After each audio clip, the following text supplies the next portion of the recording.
Bienvenue dans cette vidéo qui va vous présenter la création d'un contrat dans l'application Agicontrat. Pour rappel, vous accédez à l'application grâce au carré en haut à droite qui vous permet de naviguer entre toutes les applications qui sont proposées par Agi. Nous allons donc voir comment ajouter un contrat dans l'application. Vous êtes donc là sur la page d'accueil de l'application et vous cliquez sur le bouton Ajouter un contrat. Une fois que c'est fait, vous allez voir que vous avez différentes rubriques avec des éléments en gras, avec des champs au sein de chaque rubrique à compléter. Les champs qui ont l'astérix rouge sont des champs qu'il faut obligatoirement remplir. Ceux qui n'ont pas cet astérix rouge, vous pouvez les remplir ou non, suivant votre usage de l'application. Donc, pour là, on nous demande les éléments liés au contrat. Nous rentrons donc un numéro de contrat. Voilà. Vous rentrez donc l'objet de votre contrat, par exemple un contrat de télésurveillance. Vous pouvez choisir d'ajouter une description, mais c'est facultatif. Vous pouvez aussi choisir d'ajouter des tags, par exemple, c'est un contrat qui est lié au service à l'eau, mettons. Vous indiquez ensuite la date de début de votre contrat et sa durée, en jours, en semaines, en mois ou en année. Donc, mettons que là, il s'agit d'un contrat qui dure 3 ans ferme. Il vous est aussi possible, et c'est un contrat renouvelable, d'indiquer le nombre de renouvellements encore possible, la date du dernier renouvellement et la durée de ce renouvellement. Ensuite, on arrive aux éléments liés au prix du contrat.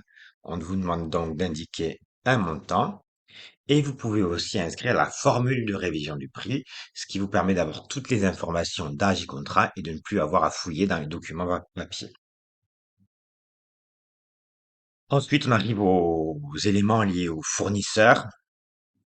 Donc, vous pouvez entrer le nom d'un fournisseur, Télésurveil- qu'on va appeler ici Télésurveillix, voilà, une adresse, le numéro SIRET, le téléphone, un courriel de contact, et si jamais il y a plusieurs sociétés impliquées, vous pouvez ajouter un signataire. Et enfin, vous pouvez ajouter des informations complémentaires qui sont la date de décision en conseil d'administration, si ce contrat est passé par le conseil d'administration, la date de signature du contrat et des informations complémentaires. Mettons par exemple que ce contrat a été adopté le 3 mars et qu'il s'agissait de l'acte 54/5. Cela vous permet d'avoir vraiment toutes les informations groupées dans Agicontrat. Ensuite, vous cliquez sur enregistrer et vous avez un récapitulatif donc des données que vous avez saisies concernant ce contrat. Vous voyez sur votre droite deux champs qui sont particulièrement pratiques. Le premier en bas, ajouter un fichier qui vous permet de joindre tous les fichiers utiles au contrat et de pouvoir ainsi centraliser l'ensemble des informations et des documents relatifs à ce contrat.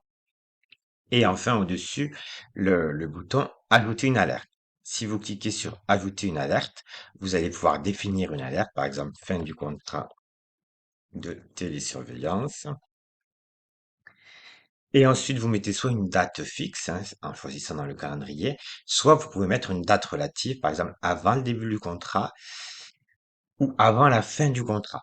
C'est-à-dire, ou après, avant ou après, les deux champs sont là. Donc là, par exemple, la fin du contrat de télésurveillance, je souhaite être averti 6 mois avant la fin du contrat, je rentre le chiffre 6, j'enregistre, et avec les données précédemment fournies, il va automatiquement calculer la date de fin du contrat et les 6 mois avant cette date de fin qui tomberont donc le 1er octobre 2027, vu que le contrat finirait le 1er avril 2028 dans cet exemple. Il est possible de créer autant d'alertes que souhaité. On peut par exemple se mettre un autre rappel urgent, fin du contrat de télésurveillance, 3 mois avant la fin du contrat, si jamais on a peur de louper la première alerte. Et on retourne au contrat et on retrouve bien du coup sur la droite les deux alertes qui sont rentrées. En descendant, on revient à la liste des contrats et ici, quand on souhaite étudier un contrat plus en détail, on peut soit cliquer sur la petite loupe, soit cliquer dans numéro sur le champ en gras. Voilà, nous avons donc vu comment ajouter un contrat, que ce soit pour renseigner les informations, ajouter des documents joints ou planifier des alertes avant la fin du contrat. Vous pouvez retrouver tous les éléments d'aide liés aux applications sur notre application Agir Ressources, accessible en haut à droite via ce petit carré. Merci et à bientôt.